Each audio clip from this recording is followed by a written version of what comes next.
Hello guys, Cowboy George here, and today I'm going to show you my insane Chainsaw Man build in Pilgrammed.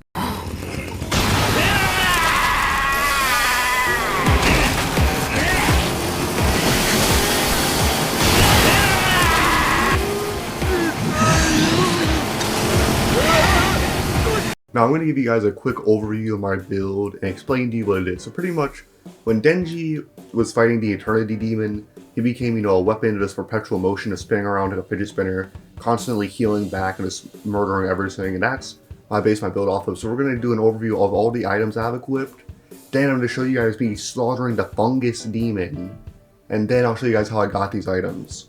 So the first item we'll take a look at is the Sandpod Crown. Obviously I made it angry because it's going to play into my skills in a little bit. It only gives you dodge frames on criticals that spin you, which it's kind of, because sometimes it doesn't work, it's a little bit weird. But it just allows me to just tank hits. I think it's really good. Now, the Patchwork Armor is one of the most important parts of this build. Its abilities where critical hits heal you 15% of the damage dealt is one of the most important parts of this build, and I'm just to infinitely heal while I'm spinning around. And it's just really good armor overall. Now, the Payback Brace, parrying an attack reduces the length of your heavy cooldown by 25%, which is really good for my build because I plan on spamming the heavy. Mysterious Charm, 10% damage, 5% critical, just free stats. Sanguine Ring, get up to 50% speed and damage when below half health, so that's just gonna play into being super fast, doing more damage so I can heal back faster. Sandpod Antenna, landing a critical if the melee weapon gives you a speed boost. I'll show you guys that real quick. So every time I land a critical, it'll give me swiftness and it'll stack up to 5. So I'm just going insanely fast, so just playing into my perpetual motion. The last item I have is the Acute Lens. When half health, my crit chances increase by 25%, which that's just to help me heal back even faster combined with my Patchwork Armor. So I'll just be able to infinitely heal. Now let's get into my skills. Now Delicate's kind of a no-brainer because obviously this build is based around getting crits to heal, so obviously I'm going to increase my crit chance, but I didn't really feel like acing it was worth it for the extra crit damage. Now Bloodthirsty, obviously I'm Denji, I'm eating their blood and shit. I'm trying to become faster and faster, so I just thought that was perfect for the build. Fearmonger Ace, I feel like Denji scares people when he's in the Chainsaw Man mode, and it's the extra 20% damage is pretty good. Tenacity, I just feel like it'll be useful in case I almost die, maybe I can make a comeback. And Focus, I get slowed less and I get stunned less because I feel like that'd be helpful. And I got Aptly Ace, so I can get maximum run speed faster, and I can dodge more often. I almost forgot to mention that I am using the Buster Sword with a Blood enchant, mainly because it combos well with the Sandpod Crown. And also, it's just a fun weapon. It combos with all my other skills because the multi-hit, I can stack the blood, stack up the swiftness. It's just a fun weapon to use. Look at that. Woohoo! And spin around like a fidget spinner. Now I'm going to show you guys me exterminating the Fungus Demon. Then I'll show you guys how I got all these items.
Now I'm going to show you guys how to get the items I have.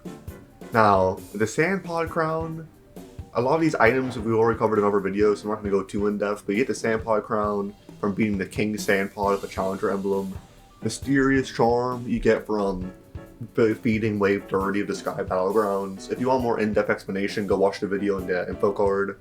The Patchwork Armor, you get it at the Observatory, you can craft it, you'll need some foul cloth, I forget what it's exactly called, which you get from Patras, which if you want more in-depth explanation on that, you can go watch Patras video. Payback Brace you get from buying it from the big iron guy after doing the big iron event, which if you want a guide on that, you can go watch another info card video.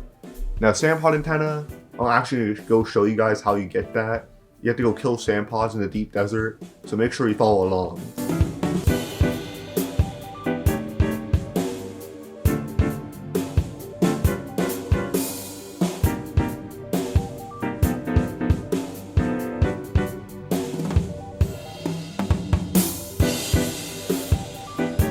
you pretty much just have to go around killing these sand pods till you get it. I happen to run into a giant sand pod, and you can actually see this build is so powerful that the sand pod literally just gives up on fighting me. It's like, damn, I know I cannot defeat this guy. I'm just gonna stop fighting back.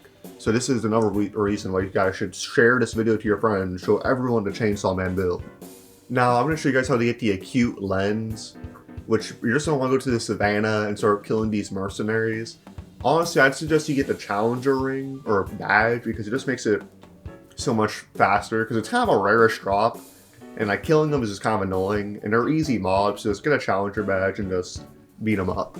Now I'm going to show you guys how to get the Sanguine Ring. You don't want to come over to the observatory and talk to our boy Billy. The Sanguine Ring is going to take you 1500 gold, a harmed energy, and an adrenaline ring. Now the harmed energy you have to get from that little green guy that spawns around the map. Sometimes they'll spawn at the spawn island, sometimes they'll spawn at the other place. Yeah, and get the adrenaline ring, you have to kill our boy the skeleton. That's also you get the Buster sword. And if you want to learn how to get those items, go watch my the skeleton video. And that's going to be the end of the video. Hope you guys enjoyed. Like, subscribe, capture it up.